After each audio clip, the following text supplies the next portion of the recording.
बिस्मिल्लाहिर्रहमानिर्रहीम। अस्सलाम वालेकुम डियर स्टूडेंट। आज का न्यूमेटिक्स का हमारे पास लास्ट लेक्चर है। आज हम क्या पढ़ने वाले हैं? Simple motion under gravity. Motion under gravity का मतलब क्या है? देखो मेरे पास ये पेन है ना, इस पेन को अगर मैं छोड़ दूं तो ये नीचे गिर जाएगा या नहीं? देखो अगर मैं इसको ऊपर की तरफ फेंकूं ना तो ये ऊपर की तरफ जा रहा है या नहीं?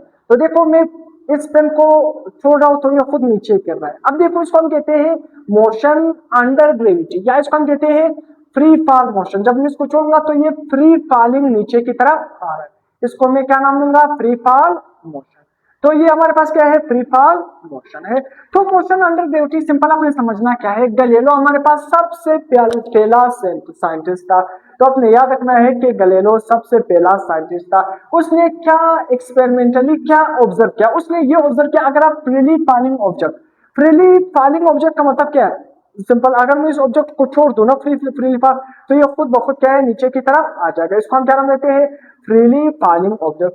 तो अगर हमारे पास फ्रीली फॉलिंग ऑब्जेक्ट होगा तो जिसको हम ऊपर की तरफ से खुद जब हम फेंक देंगे तो ये खुद ब खुद नीचे की तरफ आएगा।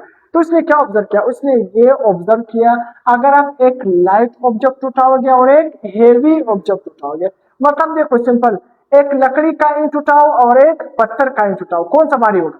पत्थर वाला भारी होगा। सिंपल।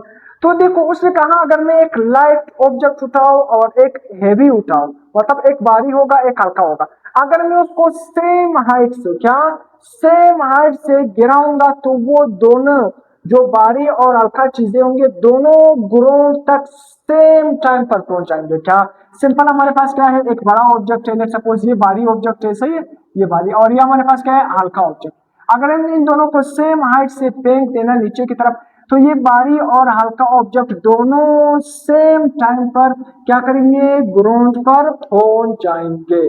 तो अगर आप फ्री फॉल ऑब्जेक्ट होंगे, अगर आप लाइट ऑब्जेक्ट है और हेवी ऑब्जेक्ट है, एक भारी है एक हल्का है, उसको आप ऊपर एक हाइट से सेम हाइट से दोनों को फेंकेंगे तो दोनों ग्राउंड तक सेम टाइम पर पहुंचेंगे। अब ये ऑब्जेक्ट देखो, ये फ्री फॉल ऑब्जेक्ट जो नीचे की तरफ खुद ब खुद आ रहा है, तो अगर ये नीचे की तरफ आ रहा है इसमें तो एक्सेलरेशन होगा ना, इसके अंदर वेलोसिटी तो मौजूद होगी ना, इसकी वेलोसिटी चेंज होगी। जब ये ऊपर से नीचे की तरफ आ रहा है इसकी वेलोसिटी चेंज होगी।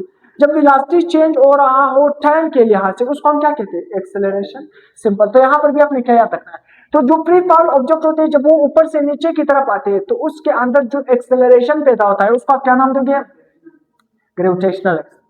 फ्री फॉल ऑब्जेक्ट जो ऊपर से नीचे की तरफ गिरते हैं तो उसके अंदर जो एक्सेलरेशन होता है उसको हम क्या नाम देते हैं? Gravitational acceleration. और ग्रेविटेशनल एक्सेलरेशन को हम किससे जार करते हैं? जी से जार करते हैं। और जी की वैल्यू अप्रोक्सीमेटली कितने के बराबर होती है? 10 मीटर पर सेकेंड स्क्वायर। हमारे बुक में क्या लिखा है? 9.8 मीटर पर सेकेंड स्क्वायर, मगर इसको हम राउंड ऑफ करते हैं, क्या लिखते हैं? 10 metre per second square. Video चालू है ना? स्टार्ट।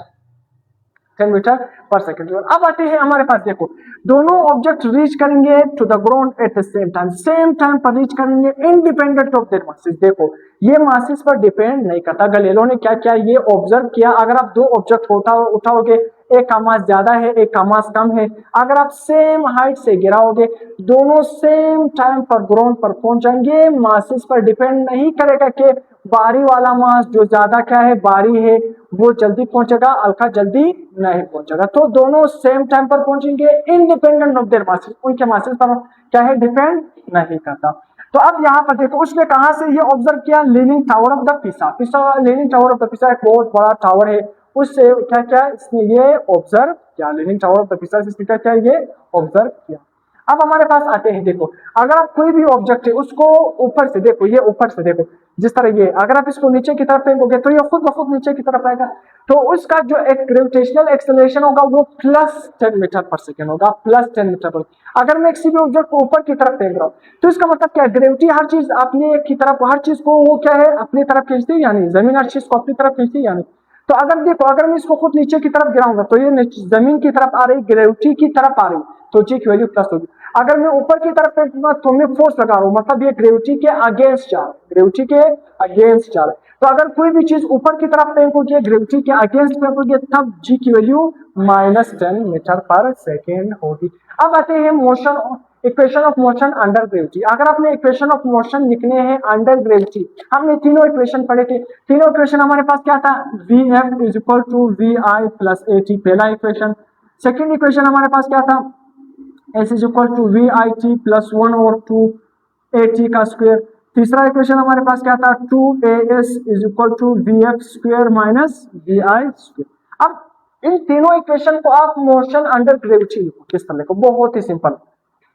जहां पर एस आएगा फासला, इसमें हमारे पास फासला हम किस तरह कवर कर रहे हैं, हाइट की फॉर्म में, हाइट भी क्या है फासला, तो एस की जगह क्या लिखो, एच लिखो। और देखो जहां पर एक्सेलरेशन आ रहे हैं, तो अगर ये ऑब्जेक्ट क्या है, फ्री फॉल है, तो इसमें कौन सा एक्सेलरेशन होगा, ग्रेविटेशनल एक्सेलरेशन होगा, तो ए की जगह क्या लिखना है, जी, बस simple. V F is equal to V I A की जगह क्या लिखना होगा, जी टी। दूसरा इक्वेशन, एच की जगह क्या लिखना होगा, H. V I T plus 1 और 2, ए की जगह क्या लिखना है, जी, सिंपल, ठीक है। 2g, देखो ए की जगह क्या लिखना है, जी, एच की जगह क्या लिखना है, H is equal to V F square minus V I square. तो यहाँ तक हमारा लेक्चर भी एंड हो गया और चैप्टर भी